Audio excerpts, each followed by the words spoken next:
તો જય માતાજી મિત્રો, બધા ભાઈઓને. આજે હું આવ્યો છું ગામની અંદર, જેનું નામ તો હું નહીં લઉં ગામનું, પણ એક વિડીયોના માધ્યમથી મારે તમને બધાને એક સંદેશ આપવો છે. તો જુઓ મિત્રો, એ આ છે સંદેશ કે જે આપણા પશુઓ છે, ગાયો છે, ભેંસોના બચ્ચા છે, એમને તમે જે આપણા પોતાના ખુદના ઘરના છે એ મરી જાય છે, પછી લોકો આ રીતે જે ખુલ્લી જગ્યામાં નાખીને છોડી દે છે.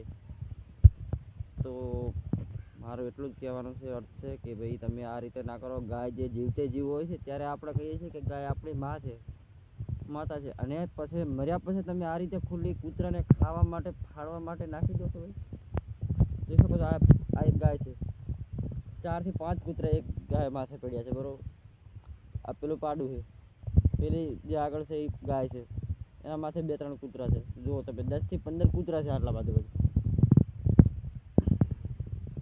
તો મિત્રો આવું કરશો નહીં. જે આપણી ગાય છે એ માતા છે, જીવતે જીવ પણ મર્યા પછી પણ માતા છે. તો એને તમે મરી જાય, દેવ થઈ જાય ગાય, ત્યારે એને દફન વિધિ કરો. ખાડો કરી અને મીઠું નાખી અને એને દફનાવો. જય માતાજી, જય ગૌ માતા.